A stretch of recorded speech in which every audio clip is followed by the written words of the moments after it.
لا يجوز لأحد أن يتحدث عن الصحابة إلا بشروط. نعم. الحديث يتطلب صفاء في العقيدة، لابد أن يكون صاحب عقيدة صحيحة. نعم. ليعرف قدر الصحابة ومكانة الصحابة وعدالة الصحابة الثابتة بالقرآن والسنة، وليقف على أقوال أهل العلم في فضل الصحابة. صفاء في العقيدة وإخلاصا في النية، ولا أريد أن أقف مع كل جملة. نعم. وأمانة في النقل. نعم. وهذه سأقف عندها الآن جوابا على سؤالك. نعم. نعم. ودقة في الفهم، ونظرة فاحصة مدققة لأراجيف المغرضين والكذابين والوضاعين. لماذا؟ لأن التاريخ الإسلامي أخي الكريم أسامة لم يدون إلا بعد زوال دولة بني أمية. نعم. وقام على تدوين التاريخ 3 طوائف. الطائفة الأولى هي طائفة المنتفعين الذين يأكلون بكتاباتهم وأقلامهم، وهذه طائفة لا يخلو منها زمان ولا مكان. وهذه الطائفة شوهت تاريخ بني أمية لصالح أمراء بني العباس. نعم. الطائفة الثانية انقسمت إلى فرقتين: فرقة كفرت عليا رضي الله عنه، وفرقة ألهت عليا وغالت فيه. نعم. رضي الله عنه. أما الفرقة الأولى فهي فرقة الخوارج، تلك الفرقة الخبيثة التي خرجت على علي وكفرت بتهم سخيفة لا يتسع الوقت لسردها الآن. نعم. وقد فند هذه الشبهات ابن عباس رضي الله عنهما. والفرقة أو الطائفة أو الفرقة المقابلة لها فرقة الروافض. نعم. تلك الفرقة التي انقسمت إلى طرفي نقيض: فرقة ألهت علي رضي الله عنه قاتلهم في النهروان، وفرقة غالت. نعم. ولم تصل إلى حد التأليه.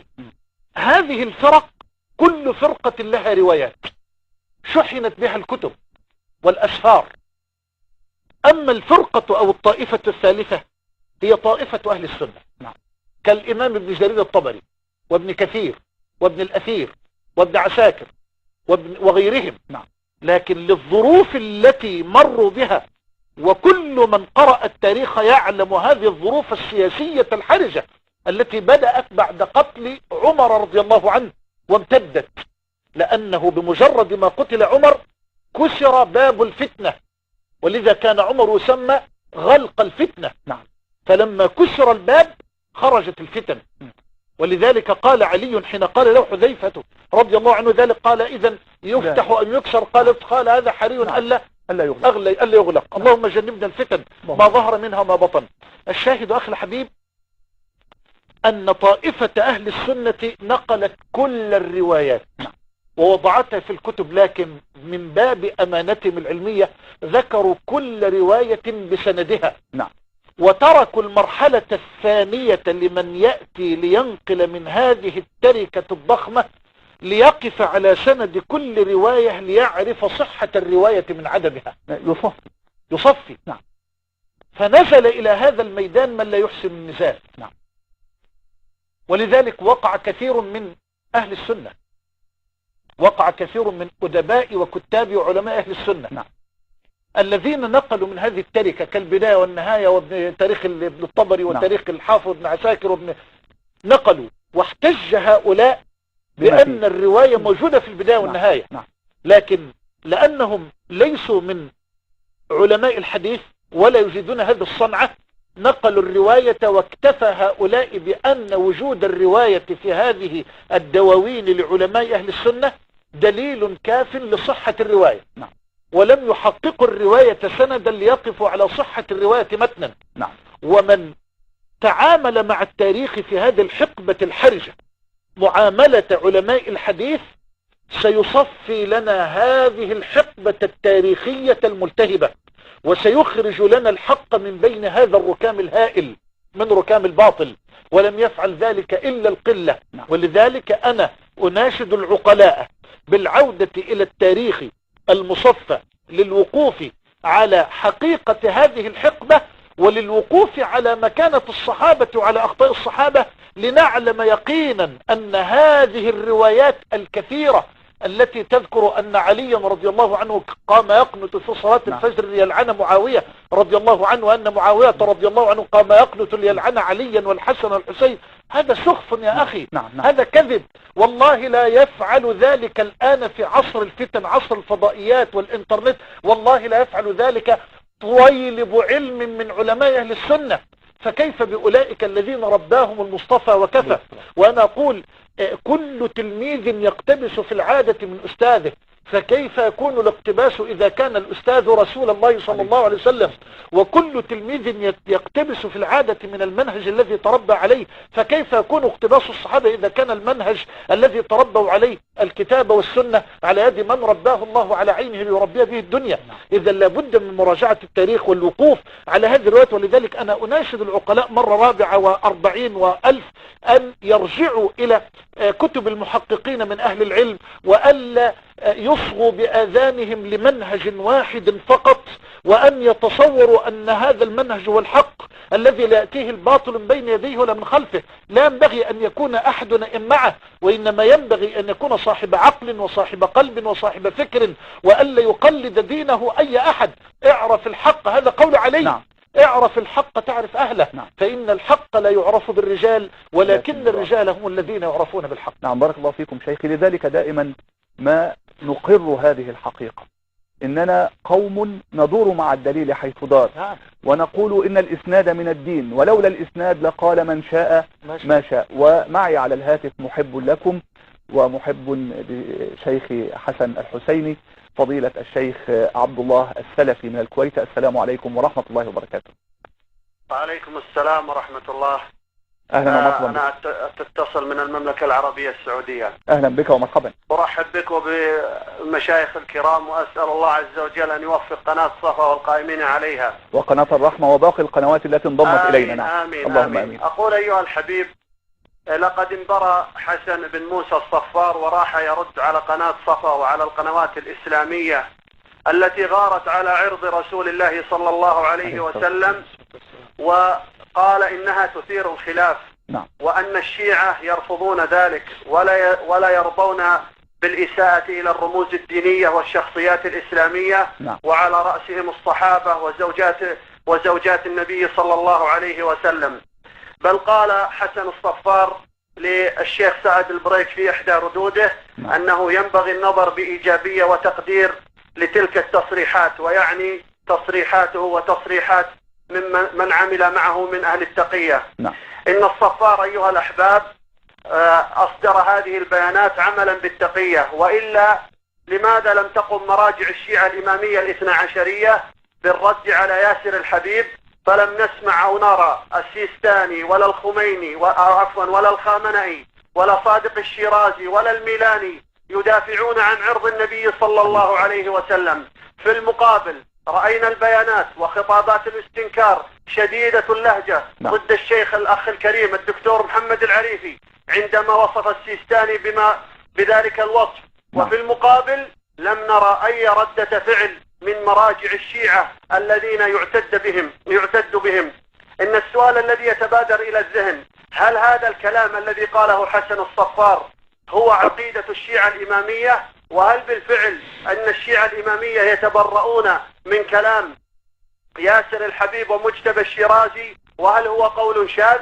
إن المتأمل في عقيدة الشيعة الإمامية يرى أن الشيعة الإمامية يكفرون أم المؤمنين رضي الله عنها ويقولون أنها من أهل النار، بل ولها باب خاص وأنها أم الشرور وغير ذلك من التهم في حق الصديقة بنت الصديق رضي الله عنها. فقد ذكر جعفر مرتضى العاملي في كتابه حديث الإفك صفحة 17 فقال: إننا نعتقد كما يعتقد به علماؤنا الأفذاذ وهم جهابذة الفكر والتحقيق أن زوجة النبي صلى الله عليه وسلم يمكن أن تكون كافرة كامرأة نوح وامرأة لوط، ولكن لا يمكن أن تكون فاجرة. فانظر يا عبد الله كيف برأها من الزنا ثم حكم عليها بالكفر، وهذا هو عين التناقض. وكذلك ذكر العياشي في تفسيره في المجلد الثاني صفحة 22 والمجلسي في بحار الأنوار، وكذلك ما ذكره هاشم البحراني في كتابه تفسير البرهان في المجلد الثاني صفحة 380، ما أسندوه زورا وكذبا وبهتانا إلى جعفر الصادق أنه قال في قول الله تعالى: ولا تكونوا كالتي نقضت غزلها من بعد قوة أنكاثا. قال: نقضت غزلها من بعد قوة أنكاثا، عائشة هي نكثت إيمانها. وكذلك ما ذكره محمد طاهر القمي النجفي في كتابه الأربعين في إمامة الأئمة الطاهرين صفحة 615، فقال: إن مما يدل على إمامة أئمتنا الاثنى عشر أن عائشة كافرة مستحقة للنار، وهو مستلزم لحقيقة مذهبنا وحقيقة أئمتنا الاثنى عشر.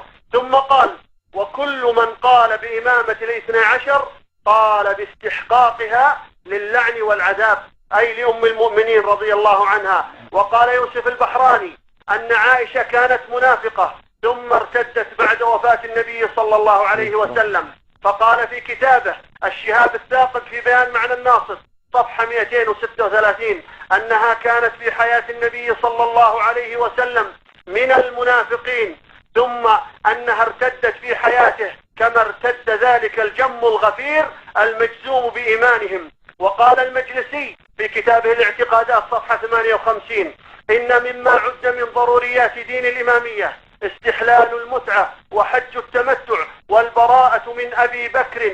قال: والبراءة من الثلاثة، وذكر في الحاشية أبي بكر وعمر وعثمان. ثم قال في المتن: ومعاوية وكل من حارب أمير المؤمنين صلوات الله عليه. والرافضة يعتبرون أن عائشة رضي الله عنها قد حاربت علي في موقعة الجمل. ولهذا يقول الطوسي في كتابه الاقتصاد فيما يتعلق بالاعتقاد صفحة 358، يقول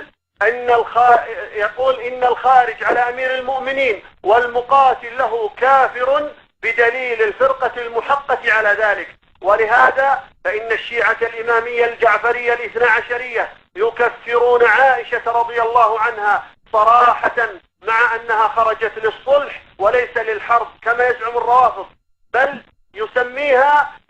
يسمونها في كتبهم بأم الشرور. فقد ذكر ذلك شيخهم النباطي البياضي في كتابه الصراط المستقيم إلى مستحق التقديم في المجلد الثالث صفحة 161، فقال: فصل في أم الشرور، ويقصد بأم الشرور هي عائشة رضي الله عنها. نعم شيخي بارك الله فيك. يعني هم دائما يقولون إن الروايات تتواتر على كذا وعلى كذا وعلى كذا، وكبرت كلمة تخرج من أفواههم إن يقولون إلا كذبا. شيخ حسن، يعني أنت مطلع على هذه الكتب، فماذا تقول فيما قالت؟ أنا والله أحب أن أستغل هذه الفرصة وأنادي الشيعة. نعم. أخاطبهم خطاب العقل. يا شيعة العالم، حان الوقت للوقوف مع الحق. هذه النقولات موجودة، وكثير من الشيعة المعاصرين يتبرؤون من هذه النقولات، فمتى يحين الوقت أن نتقدم خطوة للأمام؟ نعم. ناديت بالأمس قلت إذا كنا فعلا صادقين في هذا التبرؤ لا يكفي إصدار البيانات، علينا أن نأخذ إجراء آخر. أين معاقبة هؤلاء؟ لماذا هذه الكتب إلى الآن تطبع؟ يعني هذه النقولات قد تكون في ضمن مجلدات. نعم. قد لا يمكن للشيعي العام أن يطلع على مجلد كامل من 50 أو 40 جزء، لكن الآن للأسف الشديد وصل البعض إلى تصنيف خاص في ذم عائشة رضي الله عنها، مثل ما فعل الشقي آية الله محمد العاملي، يعني يحمل لقب آية الله في لبنان وهو معاصر. خيانة عائشة، كتاب اسمه خيانة عائشة، يعني انتهت كل القضايا، قضايا المسلمين وقضايا تخلفنا، فيبحث وينقب عن ما جاء في كتب التاريخ عن عائشة رضي الله عنها وارضاها. مجرد النظر في فهرس هذا الكتاب يعني واحد يتفاجأ. فأقول